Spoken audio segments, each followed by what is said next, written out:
Les deux techniques rédactionnelles déjà étudiées dans le premier semestre, à savoir le résumé et l'essai, nous allons entamer dans ce second semestre une troisième technique qui est la synthèse.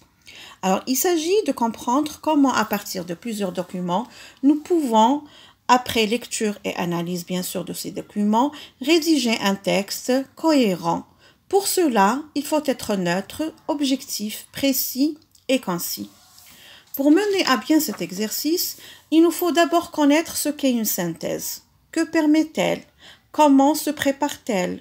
Comment l'organiser? Et enfin, ce qu'il ne faut pas faire si on veut rédiger une bonne synthèse.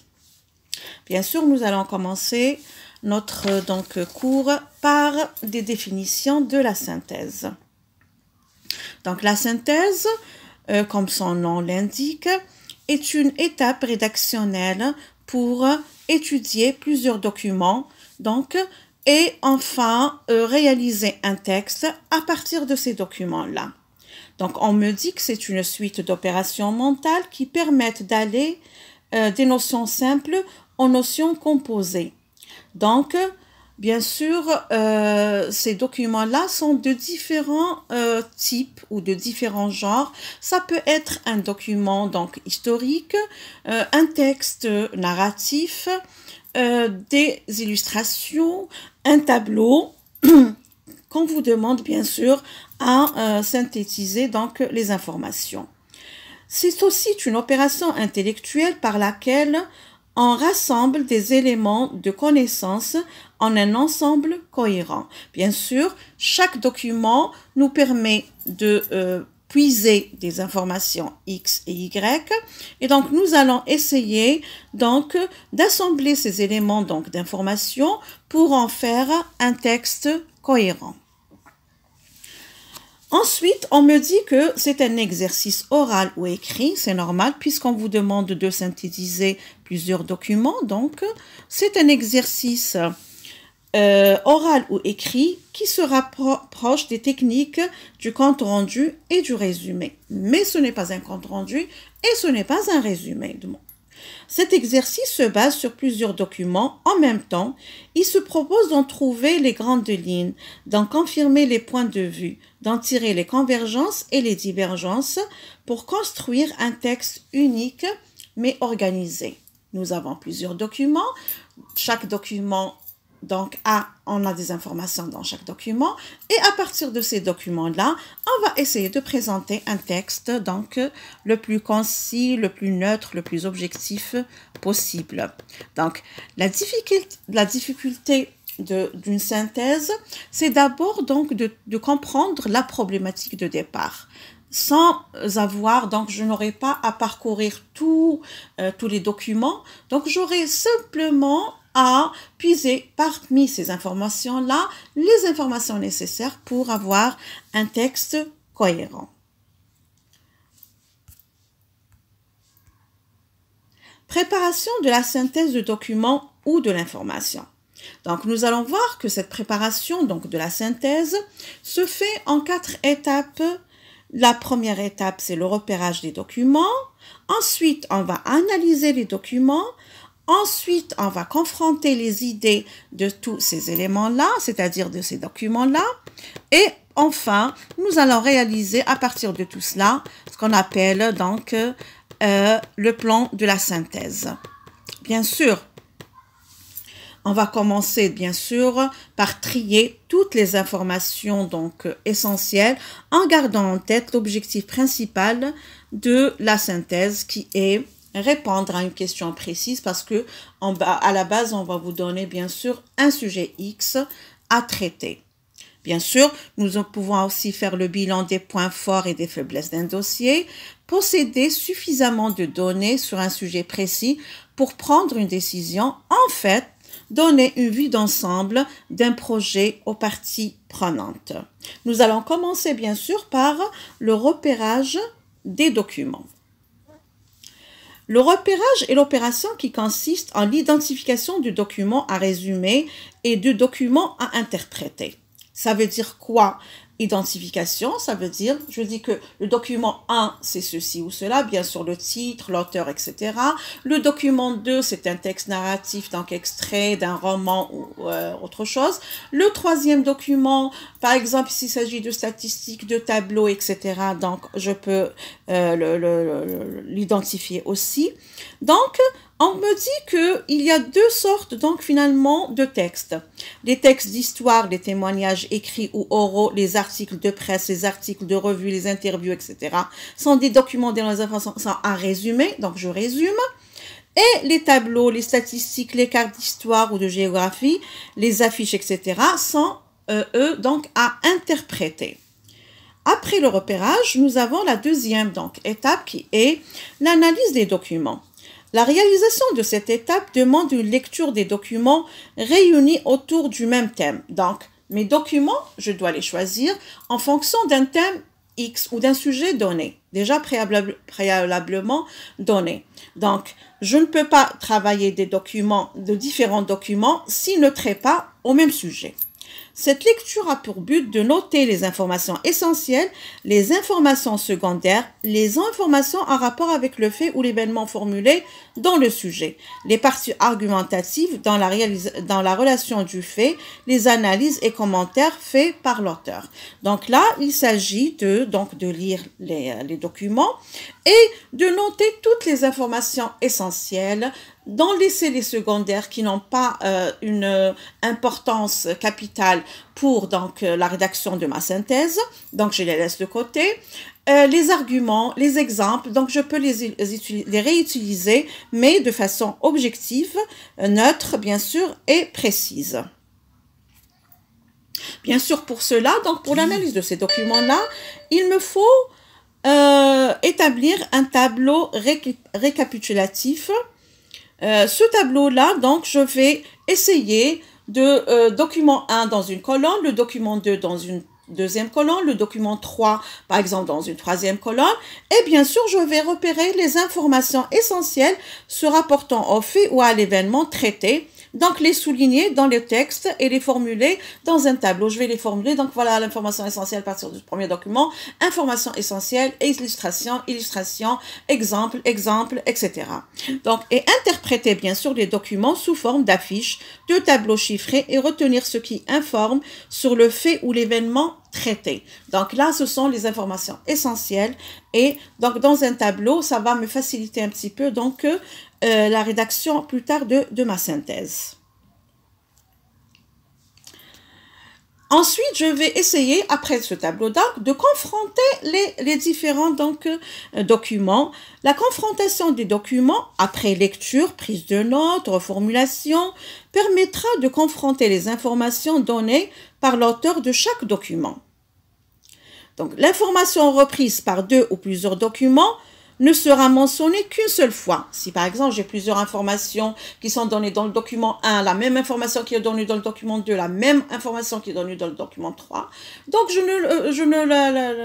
ne vais la formuler qu'une seule fois. C'est pas la peine de la donner plusieurs fois. Dans le document 1, on a dit la même information, dans le document 2, on a donné la même information. Non, il faut la prendre une seule fois.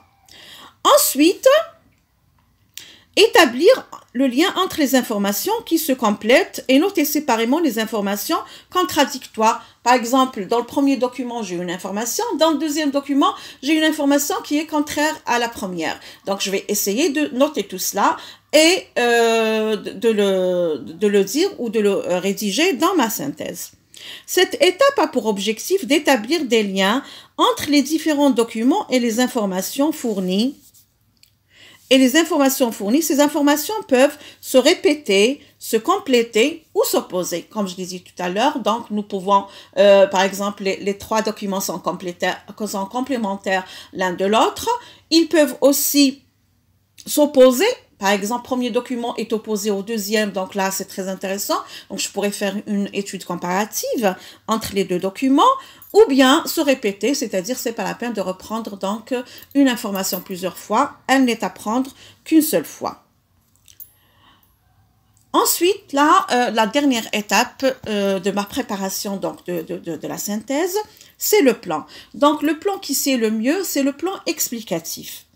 Il va me permettre de présenter les faits de l'événement, les causes de l'événement, les conséquences de l'événement et les perspectives offertes par l'événement. Donc là, je dois un petit peu, donc, à partir de la lecture, du repérage, de l'analyse des documents, de la confrontation des documents, je peux établir mon plan donc de rédaction de ma synthèse.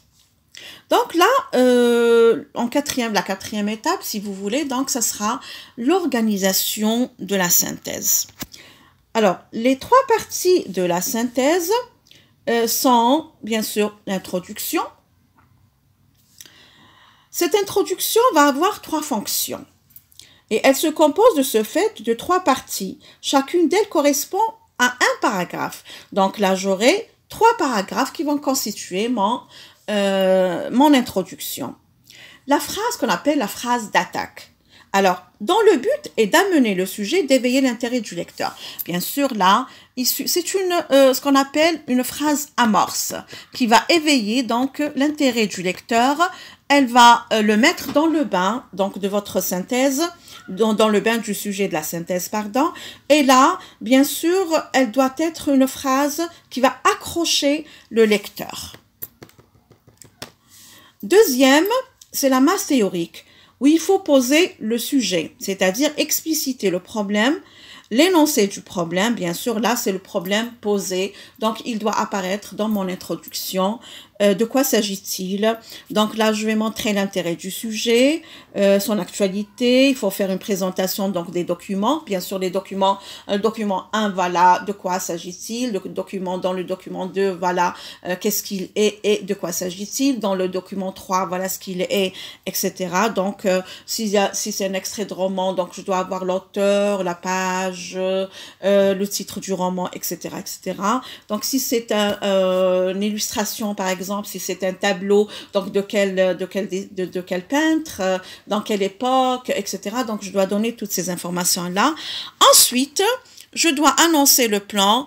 Bien sûr, l'annonce du plan, je dois annoncer les grandes parties. C'est pas la peine de détailler, etc. Donc, dans la première partie, voilà ce que je vais faire. Dans la deuxième partie, etc.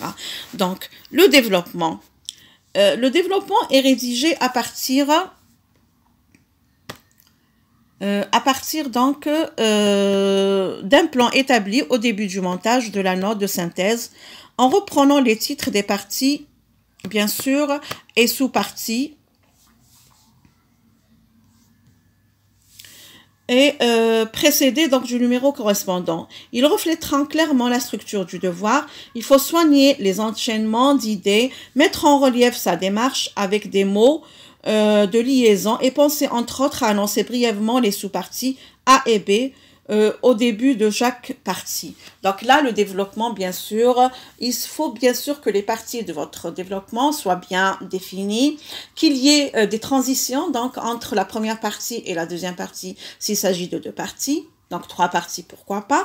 Donc il faudrait que les idées soient bien ordonnées, il y a un enchaînement cohérent et pour pouvoir donc rédiger.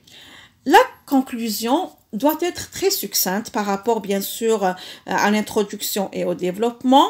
Donc là, elle doit être objective, donc ne jamais donner de votre opinion donc à partir donc des documents étudiés. Elle est le bilan du développement. Elle a donc pour but d'apporter des éléments de réponse aux problèmes posés dans l'introduction d'énoncés, donc de l'idée essentielle. Donc, la conclusion est une étape très, donc là, c'est justement la synthèse, et c'est là où on pourrait envisager une ouverture sur donc un autre sujet, pourquoi pas. Donc, pourquoi ne pas laisser donc votre conclusion ouverte, donc et là donner au lecteur à réfléchir sur un autre sujet, peut-être entamé à partir de cette synthèse. Alors, ce qu'il ne faut surtout pas faire quand on rédige une synthèse, ne pas résumer les textes. Donc, nous ne devons jamais résumer. Ce qui nous intéresse dans les documents, ce sont les informations qu'ils recèlent, pas plus. Ne pas introduire d'autres idées que celles présentes dans les textes. Donc, il ne faut pas extrapoler, il ne faut pas partir, donc, ramener donc votre culture générale, etc. Ne pas du tout faire appel à des hors-textes, je dirais. Ne pas réutiliser des phrases du texte, ne jamais parler personnellement, pas de je ou nous, ne jamais donner son opinion. Il faut se contenter de reformuler les idées du texte. Ce qui est personnel, c'est la façon dont on ordonne les idées et dont on les reformule. Ne pas citer les textes. La synthèse est un exercice au moyen duquel on doit montrer que l'on domine suffisamment la langue française pour être capable d'exprimer des idées avec un vocabulaire précis et varié. À éviter également, même si on le trouve parfois dans les conseils proposés sur Internet, ne pas introduire sa production avec une phrase donc courante, une phrase déjà usuelle, comme les textes par